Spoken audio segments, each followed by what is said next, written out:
So hi, saya record video ini pada tanggal 1 Agustus 2025, hari ini hari Jumat. Saya record video ini pukul 10:52 malam. Dan seperti hari kemarin, saya belum baca buku, saya juga belum berlatih berbicara di depan kamera, jadi video ini adalah saya akan melakukan keduanya.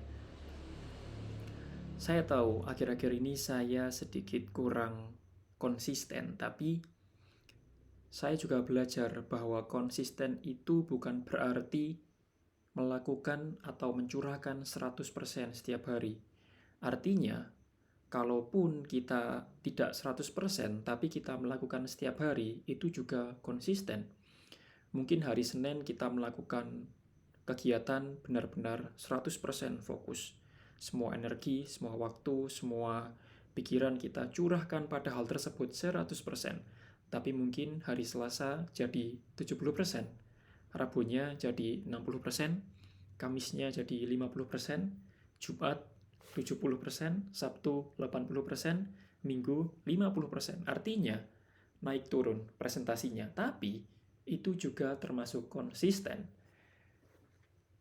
Kalau tidak konsisten, artinya hari ini melakukan, besok tidak, besoknya melakukan, besoknya tidak, besok lagi, besoknya enggak lagi. Nah, itu tidak konsisten. Tapi selama kita melakukan hal itu, meskipun tidak 100%, itu juga konsisten. Maka saya juga harus sadar bahwa small progress is still progress, atau progres yang kecil itu juga termasuk progres. Jadi, hargai itu, jangan dianggap sepele, karena hal kecil, kalau dilakukan setiap hari, ujungnya juga jadi hal yang besar. Jadi, itu adalah compound effect atau efek penumpukan. Hal kecil ditumpuk terus-menerus, jadi besar. Jadi, buku yang saya baca masih sama, Keep Going by Austin Kleon. Dan metode yang saya pakai juga masih sama, membaca buku dengan volume yang tinggi, pelan, membuka mulut selebar mungkin. Karena dengan cara ini saya juga bisa meningkatkan kemampuan mulut saya, otot yang ada di sekitar mulut saya untuk mengucapkan kata dengan lancar dan bisa meningkatkan artikulasi dari apa yang saya ucapkan. Jadi kita mulai baca buku 5 menit tidak apa-apa. Kalau bisa lebih ya monggo, silahkan. Tapi kalau belum bisa lama, belum bisa setengah jam, belum bisa 1 jam, ya start small. Mulai perlahan, tingkatkan seiring berjalannya waktu. Keep going. 10 ways to stay creative in good times and bad times. Austin Kleon.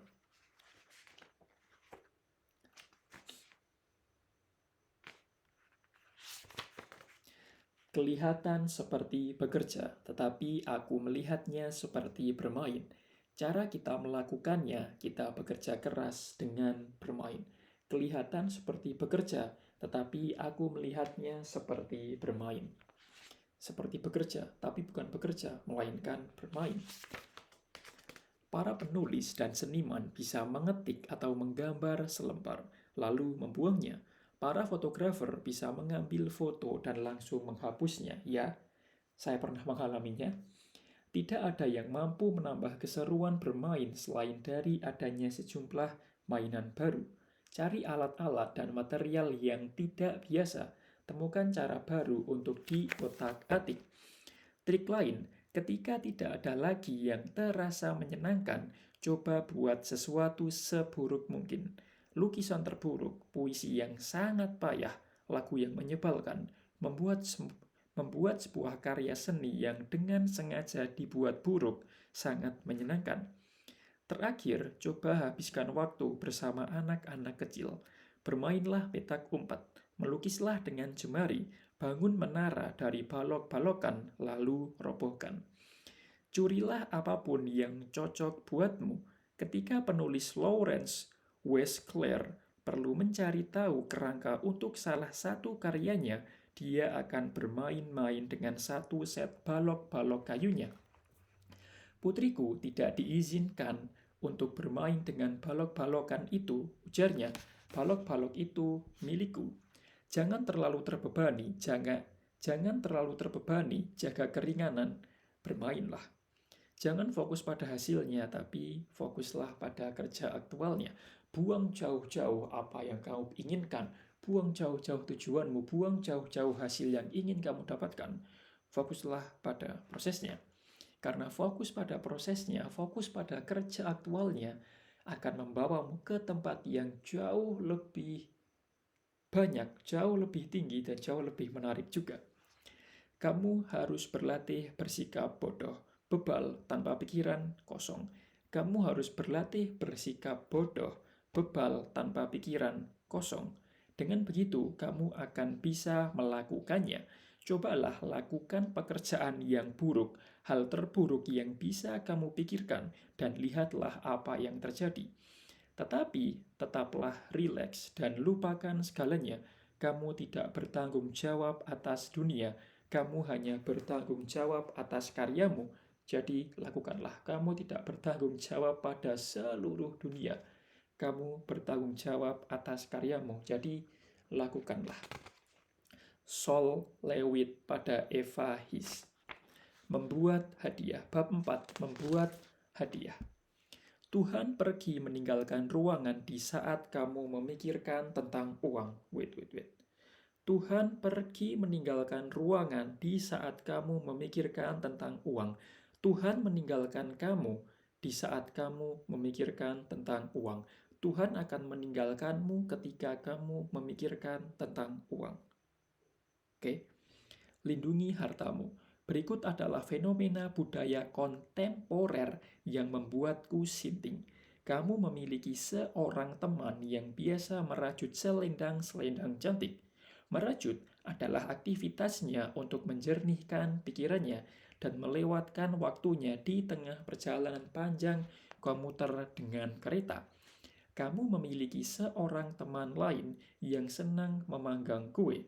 Membuat kue merupakan aktivitas yang dilakukannya setiap malam dan akhir pekan untuk melepaskan kejenuhan setelah bekerja di perusahaan yang penuh tekanan. Kalian bertiga menghadiri sebuah pesta ulang tahun. Temanmu yang senang merajut memberikan gadis yang berulang tahun itu sehelai selendang yang baru selesai dirajutnya. Selendang itu sungguh cantik. Bagaimanakah reaksi standar akhir-akhir ini? Kamu bisa menjual selendang ini di Etsy. Setelah si gadis yang berulang tahun membuka kado-kadonya, temanmu yang senang membuat kue menyuguhkan kuenya, semua orang berdecak kagum. Apa yang mereka semua katakan, kamu bisa membuat toko kue. Saat ini kita telah terbiasa menumpahkan pujian kepada orang-orang terdekat dengan menggunakan istilah pemasaran. Begitu seseorang menunjukkan bakat untuk hal apapun, kita akan menyarankan kepada mereka agar mengubahnya menjadi sebuah profesi. Oke? Inilah pujian terbaik kita, memberitahu seseorang bahwa mereka sangat pandai melakukan kegiatan yang mereka senangi sehingga mereka bisa menghasilkan uang darinya. Dulu kita biasa memiliki hobi, sekarang kita memiliki pekerjaan sampingan. Dulu kita biasa memiliki hobi, sekarang kita memiliki pekerjaan sampingan. Begitu keadaan semakin memburuk di Amerika, begitu jaring pengaman mulai sobek, dan begitu pekerjaan yang mapan terus-menerus menghilang. Aktivitas-aktivitas waktu luang yang dahulu biasa menenangkan kita dan mengalihkan pikiran kita dari pekerjaan dan menambah makna dalam hidup kita, kini dihadirkan kepada kita sebagai aliran pemasukan yang potensial atau jalan untuk menghindarkan diri dari pekerjaan tradisional. Kiat menjaga semangat hidupmu. 1. Temukan sesuatu yang bisa menghidupkan sisi spiritualmu. 2. Ubahlah ia ke dalam suatu pekerjaan yang secara harfiah bisa menjaga semangat hidupmu. 3. Kembalilah ke langkah pertama. Alhamdulillah. Setelah ia mulai menghasilkan uang, kualitas karyanya merosot. Setelah ia mulai menghasilkan uang, kualitas karyanya merosot.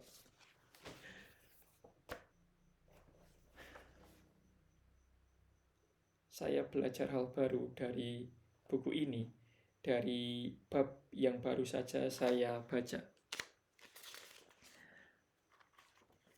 Kita harus punya sebuah aktivitas sebagai sarana untuk menghilangkan stres, untuk menikmati hidup, dan juga being alone atau just alone, sendiri, berbicara dengan diri sendiri.